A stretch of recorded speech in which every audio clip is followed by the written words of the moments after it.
Good morning. Stock 2020 में आप सबका स्वागत है। मैं हूं आशीष वर्मा और मैं हूं नीरज वाजपेयी। Global cues. सबसे पहले कल आपको याद होगा बड़ा तगड़ा उछाल भारतीय बाजार में देखने को मिला था। उस तगड़े उछाल के बाद इनफैक्ट ना सिर्फ भारत में तमाम एशिया में था।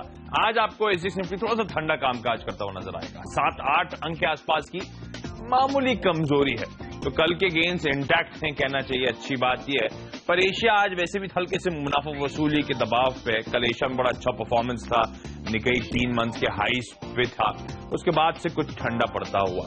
दरअसल अमेरिका आपकी स्क्रीन पर आएगा, वहां पे भी हमने एकदम रेंज बाउंड बिल्कुल सीमित दायरे में, और इनफैक्ट मैं दिन भर का ट्रेडिंग सेशन देख रहा था अमेरिका में, प्रीवियस क्लोजिंग के आसपास ही दिन भर कामकाज हुआ है। तो लैकलस्टर जो सेशन वहां पे हुआ था वही मूड एशिया रिफ्लेक्ट कर रहा है, वही मूड एसजी निफ्टी रिफ्लेक्ट कर रहा है। यूरोप के क्या हालचाल थे? यूरोप में थोड़ी सी स्थिति बेहतर थी, कह सकते हैं कि आप वो पॉजिटिव नोट पे बंद हुए।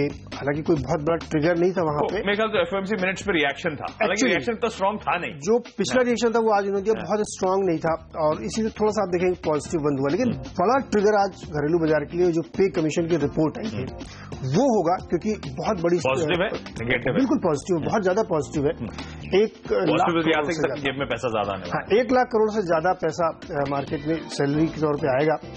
एक रूल है इकोनॉमिक्स का कि 0.6% जो है वो प्रोपेंसिटी टू एक्सपेंडिचर में जाता है, यानी 60,000 करोड़ रुपए लोग खर्च करेंगे। अब वो तरह तरह के सेक्टर्स में खर्च करेंगे, डिस्क्रिशनरी खर्चे होंगे, तो वो पैसा मार्केट में आएगा, तो वो एक इकोनॉमी के लिए बूस्ट होगा। इसलिए बहुत पॉजिटिव माना है। एक तरफ पॉजिटिव है, दूसरी तरफ इकोनॉमी की टेंशन। 1 लाख करोड़ रुपए के आसपास का और खर्च आने वाला है।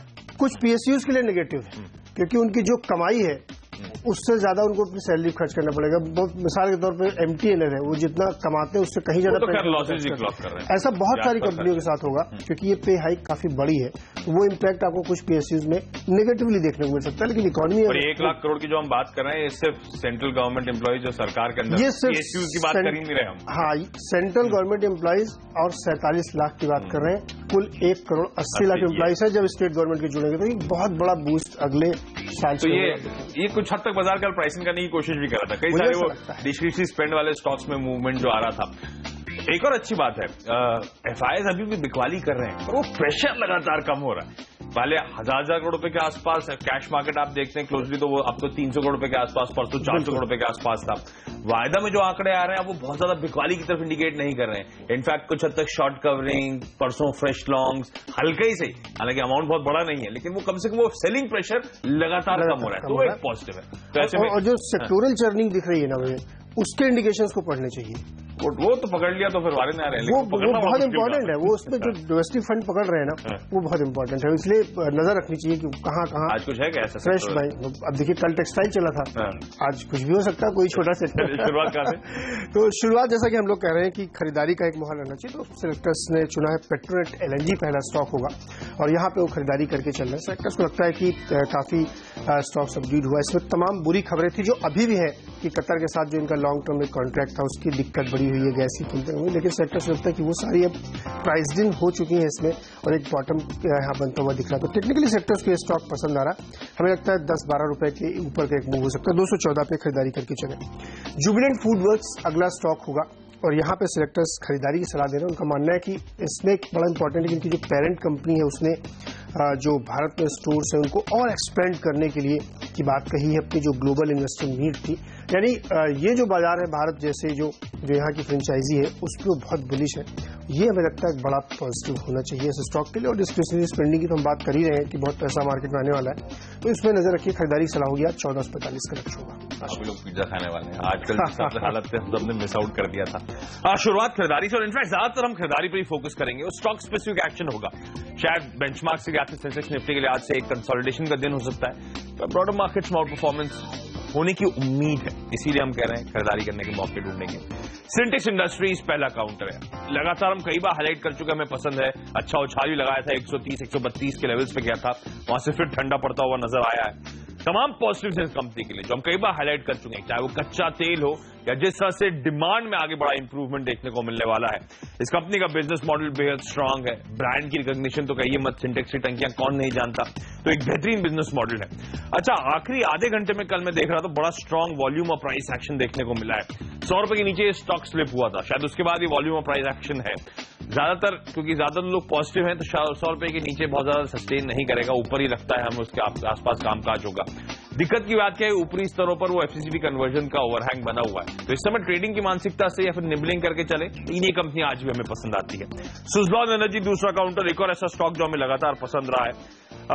कल इसमें हालांकि परसेंटेज मूवमेंट के लिहाज से, जैसे सेंटेक्स इंडस्ट्रीज में कह रहा था आखिरी आधे घंटे में अच्छी खरीदारी थी, इसमें परसेंटेज मूवमेंट के लिहाज से तो कह लीजिए अंडर परफॉर्मर ही था बेंचमार्क से मुकाबले, महज 1% से नीचे का उछाल पूरे दिन भर ऐसे ही देखने को मिला था। ये स्टॉक अपने 31-32 के हाई से मैं कई बार हाईलाइट कर चुका हूं, तगड़ी पिटाई झेल चुका है, 1/3% झटक चुका है अपना हाई से 32 रुपए के। यहां पे भी हमें रिस्क रिवॉर्ड फेवरेबल नजर आता है। 17-18 के आसपास जिन लेवल्स पर बड़े दिग्गज मार्केट इन्वेस्टर्स ने एंट्री करी थी, उसके नीचे जाता हुआ हमें नजर नहीं आता। अपसाइड हमें बड़ा स्ट्रॉन्ग पोटेंशियल नजर आता है। सिंटेक्स की तरह दिक्कत यहां पर भी वो एफसीसीबी कन्वर्जन की है, वही ओवर सप्लाई की है, एक लेवल के आसपास सप्लाई आ जाती है, वो सप्लाई हो रहा है, एक बार खत्म हुआ तो ये दोनों कंपनी जो बड़ी स्ट्रॉन्ग रेटिंग देखने को मिलेगी। लेकिन इस समय ट्रेडिंग की मानसिकता 22.5 तक लेवल तक अप्रोच करें, और इसी के साथ वक्त हम दोनों की टीम्स का डिपेंडेबल खिलाड़ी जानिएगा।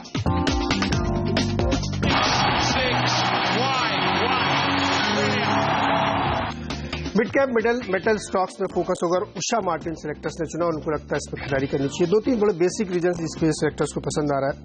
मेटल रोप बनाने वाली वर्ल्ड की लार्जेस्ट कंपनी है और सेलेक्टर्स को लगता है जिस तरीके से चाइना और जापान में फिर से फ्रेश स्टिमुलस की बात चल रही है उसको रिवाइव करने के लिए अपनी इकोनॉमी को, वो एक बड़ा बूस्ट इस स्टॉक के लिए होगा। क्यों होगा?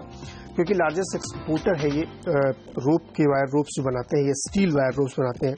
इनकी तमाम सारी जो यूनिट्स है थाईलैंड, यूके, यूएस, दुबई में 60% प्रोडक्शन इनका एक्सपोर्ट होता है और डॉलर आप जिस तरीके से मजबूत होता हुआ देख रहे हैं ग्लोबल मार्केट में, उसका एक बड़ा फायदा इस स्टॉक को मिलता हुआ दिखेगा। दूसरा एक बड़ा रीजन जो इसमें इमीडिएट ट्रिगर जो और इसको वैल्यू अनलॉकिंग की तरफ ले जा रहा है, इनके एक छोटी सी इनकी यूनिट है जो एविएशन की यूनिट है, उसको डाइवेस्ट करने की बात चल रही है। सेलेक्टर्स को ऐसा लगता है कि जो इनकी कंपनी है डोव एयरलाइंस, उसमें 50% स्टेक बेचा जाएगा। एक्सचेंज को बाकायदा ये नोटिफाई कर चुके हैं। हमें लगता है कि ये एक बड़ा बूस्ट होगा क्योंकि कोर बिजनेस पर रहना काफी फायदा, और उससे जो रकम आएगी वो इसमें इस्तेमाल होगी। फंड की बहुत ज्यादा इसमें होल्डिंग है। LIC, GIC करीब 3% होल्ड करते हैं, 9% ICICI प्रू के 4 फंड होल्ड करते हैं।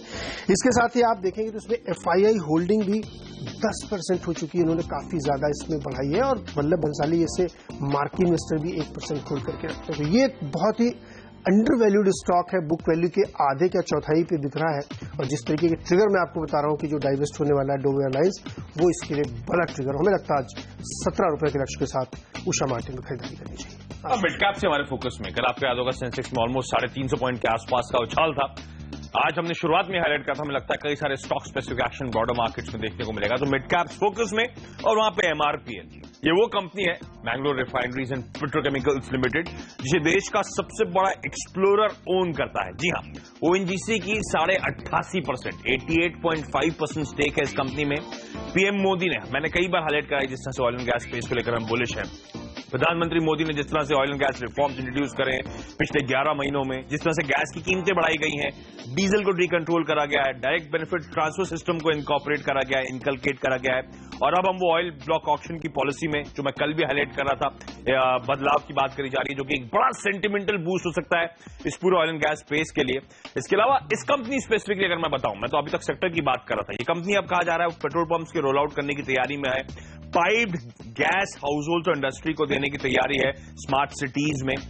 ये सब फ्रेश ट्रिगर्स होंगे MRPL के लिहाज से। तो सेक्टर में जो हालात हैं, जो इंप्रूवमेंट की हम बात करें, उसका तो भरपूर फायदा मिलेगा ही मिलेगा, लेकिन इन इनिशिएटिव से कंपनी की रेवेन्यूज और प्रॉफिटेबिलिटी में एक तगड़ा बूस्ट देखने को मिल सकता है।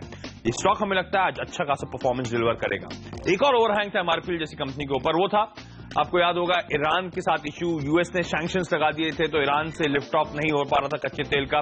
वो सैंक्शंस रिमूव होने के बाद, वो सैंक्शंस हटाए जाने के बाद MRPL जो कि वहां से अच्छी खासी खपत रखती है, वहां से माल उठाती है, इसको एक बड़ा सेंटिमेंटल रिलीफ मिलता हुआ नजर आएगा।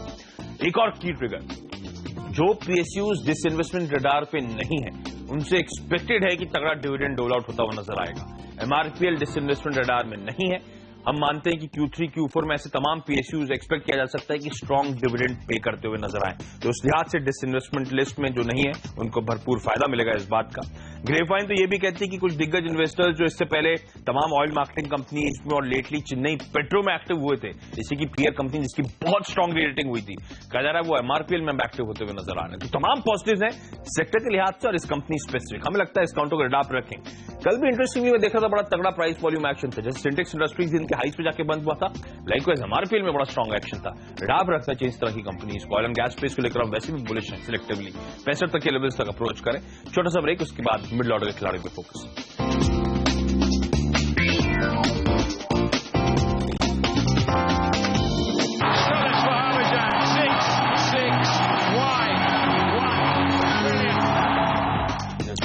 मिडिल ऑर्डर में सबसे पहला स्टॉक होगा डॉक्टर रेड्डीज और यहां पे बिकवाली की सलाह होगी। क्रेडिट स्विस की ताजा रिपोर्ट ये कहती है कि अंडर रिव्यू उन्होंने रखा है और अगर उनका मानना है कि अगर जो तमाम सारे विवाद इनके यूएस एफडीए दूसरे चल रहे हैं उसमें जरा सा भी दिक्कत आती है तो ये स्टॉक यहां से 15% और करेक्ट हो सकता है, जो सिग्निफिकेंटली यहां से नीचे जाएगा। ऑलरेडी स्टॉक में 15 से 20% की बड़ी गिरावट आ चुकी है। सेक्टर से लगता है इस पर रडार पर रखना चाहिए। कमजोरी के रुझान लगातार बना हुआ है। 3200 के लक्ष्य के साथ डॉक्टर रेड्डीज में शॉर्ट करके चले।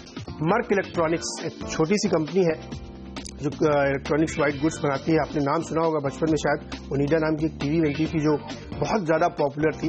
ये वही कंपनी है। अब इस समय भी कंपनी अपने आप को रिवाइव कर रही है, तमाम सारे जो इलेक्ट्रॉनिक प्रोडक्ट्स है, लेकिन इनका जो सबसे बड़ा रेवेन्यू जनरेटर है वो एसी मार्केट है। और आपने जो नाम सुना होगा जनरल का, जनरल के एसी के लिए बैकवर्क ये करते हैं और सेलेक्टर्स को लगता है कि ये बहुत बूस्ट है, बहुत पॉजिटिव है। तमाम सारा प्रोजेक्ट इनके हाथ में और अब सीजन फिर से शुरू होने वाला है तो इस स्टॉक पर नजरिए और पे कमीशन का एक बड़ा फायदा इस स्टॉक को भी मिलेगा। 1450 के लक्ष्य के साथ मर्क इलेक्ट्रॉनिक्स में आप खरीदारी करके चल सकते हैं। एचबीएल पावर एक और छोटी पावर कंपनी है, पावर इक्विपमेंट्स बनाते हैं और सेलेक्टर्स का मानना है कि जो उदय योजना शुरू की गई है, हाल में आपने सुना होगा कल ही पावर मिनिस्टर ने कहा कि राजस्थान ने साइन कर लिया एमओयू, कई और स्टेट करने वाले हैं। तो जो पावर एफिशिएंसी के प्रोडक्ट होंगे वो इस स्टॉक को काफी ज्यादा ऊपर ले आ सकता है। हमें लगता है 36 रुपए के लक्ष्य के साथ एचबीएल पावर में भी खरीदारी करनी चाहिए। आशीष फोकस खरीदारी पर रहेगा। इंटरेस्टिंगली रियल एस्टेट हमारे रडार पर रहता है। डीबी रियल्टी परसों नरसों आपको याद होगा बहुत तगड़ा झटका स्टॉक को लगा था। एक बार तो लोअर सर्किट हिट होता हुआ नजर आया था, उसके बाद रिकवरी देखने को मिल रही है। तब वो फ्रेश शेयर्स मार्केट में डंप होने आ गए थे, उसके बाद मैनेजमेंट ने क्लैरिफिकेशन भी दिया था। इंटरेस्टिंगली इस बीच में देखा था प्रमोटर्स वैसे तो लगातार निबलिंग कर रहे हैं लेकिन एग्रेसिवली खरीदारी होती हुई नजर आई है। प्रमोटर ग्रुप में विनोद गोयनका साहब ने 2.25 लाख शेयर्स और सुनीता गोयनका ने 1 लाख प्लस शेयर्स इस कंपनी के इस बीच उठाए हैं। रडार पर रखें इस कंपनी को। मेरे ख्याल से 98 के हाईज थे, 56 पे ये काउंटर कामकाज कर रहा है। 54 के आसपास आपकी स्क्रीन पर।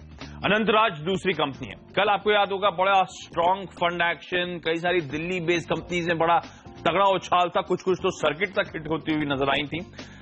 अब दिल्ली बेस्ड कंपनीज रडार पे आ रही हैं। उस पॉकेट में हमारी पसंदीदा पिक ये है डिपेंडेबल फ्रीड के तौर पे। मेरे ख्याल से कुछ दिन पहले हमने उतारा भी था इस काउंटर को, ये कहते हुए कि किस तरह का लैंड बैंक की कंपनी ओन करती है। मेरे ख्याल से one of the biggest land owners है। लगातार इसने खराब समय में जमीन खरीदारी करी थी और अब अगर इंप्रूवमेंट होना है मार्केट फंडामेंटल्स में, डिमांड में, अनंतराज बड़ा की बेनिफिशियरी हो सकता है। पीटीसी इंडिया फाइनेंशियल सर्विसेज अच्छी कंपनी, रिजल्ट्स के बाद से दबाव बनना शुरू हुआ था इस कंपनी में। अब तो ये कंपनी अपने हाई से ऑलमोस्ट आधा झटक चुकी है। 73-74 के हाईस थे तो वहां से ऑलमोस्ट 45-50% नीचे कामकाज कर रही है। रडार पर रखें इस कंपनी को। 42 से 43 तक के लेवल्स तक इस समय खरीदारी करने के मौके। और इसी के साथ रखते हैं हम दोनों की टीम्स क्या फ्री हिट खिलाड़ी जानने का।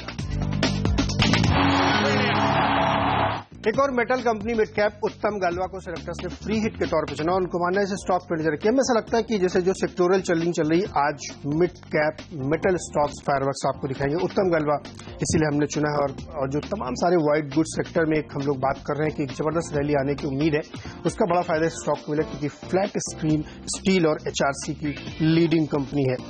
सेक्टर्स को यह भी लगता है कि इसका थोड़ा सा बैकग्राउंड आपको जानना चाहिए। आर्सिलर मित्तल इस कंपनी में 37% स्टेक होल्ड करते हैं और इसके साथ ही साउथ कोरियन कंपनी पॉस्को के साथ भी इनका एक जेवी हुआ है जो करीब $1.5 अरब के प्लांट के लिए है। तो 2 वर्ल्ड की टॉप कंपनीज के साथ कंपनी का टाई अप है और महाराष्ट्र में नया प्लांट लगने वाला है। सेक्टर्स को लगता है कि इस पेरेंटेज और इस बैकग्राउंड के साथ इस स्टॉक को देखना चाहिए और जिस तरीके की अब डिमांड आने वाली है वो काफी सिग्निफिकेंट इसके साथ हो सकती है।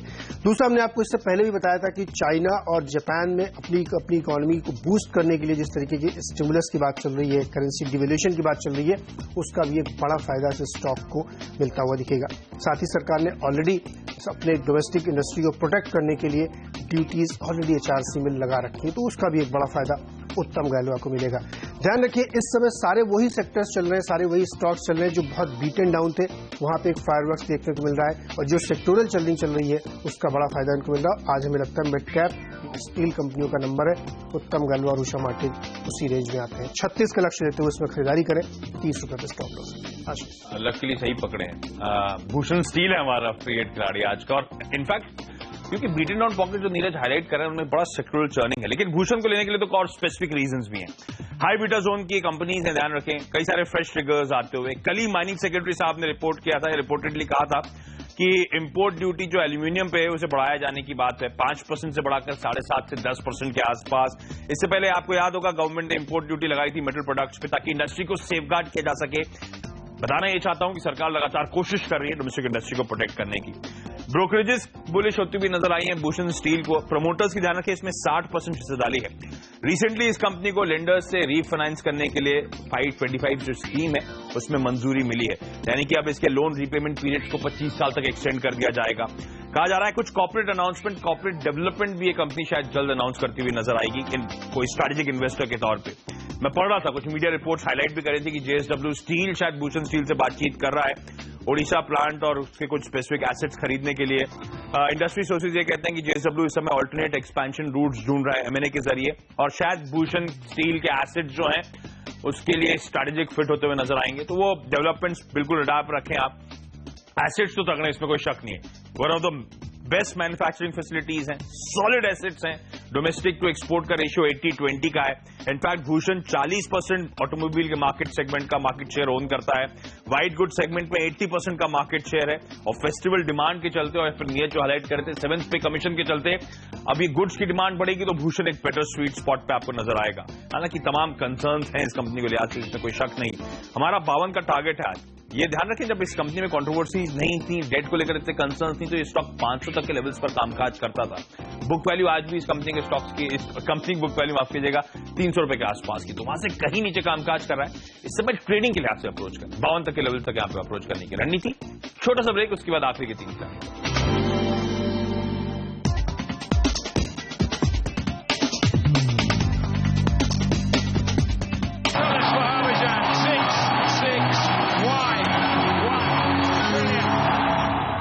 आखिरी के 3 स्टॉक इंफ्रा सेक्टर से है, और रोड प्रोजेक्ट खास तौर पे आईआरबी इंफ्रा, सद्भाव इंजीनियरिंग और अशोका बिल्डकॉन। ये 3 स्टॉक सेक्टर से इसलिए चुने कि कल एक केलकर कमेटी की रिपोर्ट आई है जो पीपीपी मॉडल यानी पब्लिक प्राइवेट पार्टनरशिप की जो प्रोजेक्ट होते हैं उनको कैसे रिवाइव किया जाए।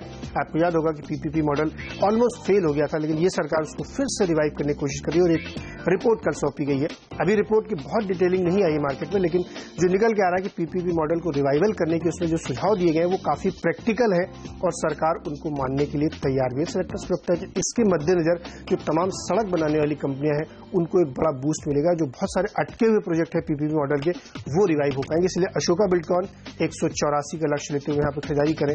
आईआरबी इंफ्रा में भी खरीदारी करें, ये वो स्टॉक है जो सबसे कम गिरा है, 272 का लक्ष्य इसके लिए होगा। और सद्भाव इंजीनियरिंग जो सबसे ज्यादा स्ट्रांग इस सेक्टर की कंपनी है, 333 का लक्ष्य लेते हुए खरीदारी करें। आशीष फोकस ज्यादातर खरीदारी पर यहाँ पे भी। मैक्नेली भारत, लगातार आपने सुना होगा इस कंपनी में किस तरह के ऑर्डर्स बैक करती हुई नजर आई है।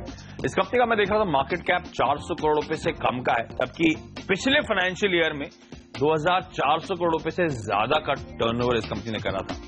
अब अगर ऑर्डर्स बैक कर रहे हैं, हालात इंडस्ट्री में इंप्रूव हो रहे हैं, अगर इस कंपनी ने अपने बॉटम लाइन में इंप्रूवमेंट दिखाना शुरू कर दिया तो आप इस कंपनी की बड़ी सीरियस रेटिंग होते हुए देखेंगे। हालांकि कल इडलवाइज म्यूचुअल फंड ने 3 लाख शेयर इस कंपनी खरीदे तो मेरे रडार पे आया। नीरज ने पीपीपी मॉडल की बात करी, एक कंपनी जो मेरे जहन पे आती है ऑब्वियस है, जिसकी सब्सिडरी पीपीपी प्रोजेक्ट्स के लिए ही स्टैब्लिश हुई थी, वो थी गैमन इंडिया। इस काउंटर को रडार पर रखें। हालांकि कल भी अच्छा मूव आया था, 4-5 रुपए के आसपास का मूव था, 4-5% के आसपास का मूव था। गैमन इंडिया हमें लगता है अभी भी रडार पर रखना चाहिए, आज भी स्मार्ट मूव्स, और शायद 13 तक के लेवल्स तक आप यहां पे अप्रोच कर सकते हैं। फाइनली इकलौता आज का बिकवाली करने की रणनीति है। हालांकि ये स्टॉक में रिस्क रिवॉर्ड अब बिकवाली के लिहाज से बहुत अट्रैक्टिव रहा नहीं है। 28,000 के हाईज थे, 17,500 के लोस थे, और ऑलमोस्ट 19,000 के आसपास काम है। तो हाई से तो बहुत तगड़ा करेक्ट हो चुका है। वो है बॉश का काउंटर, बॉश इंडिया। अब याद हो जब फोक्सवैगन की दिक्कतें सामने आई थी, तब हमने बिकवाली करने की सलाह दी थी लगातार इस काउंटर पे। आज फिर से यहाँ पे खबरें ये हैं कि यूएस में अब वो प्रोब जो फोक्सवैगन का चीटिंग स्कैंडल था, उसमें अब बॉश के अगेंस्ट में भी प्रोब की शुरुआत होने वाली है। ओवरहैंग बना रहेगा इसमें। चलिए, हम दोनों की 10-10 की टीम पूरी हो चुकी है। उम्मीद करते हैं आज का ट्रेडिंग सेशन आपके लिए अच्छा रहेगा, लेकिन हम दोनों को दीजिए इजाजत। वक्त तो चला एक छोटे से ब्रेक का। आप बने रहिए CNBC नेटवर्क के साथ और हैप्पी वीकेंड।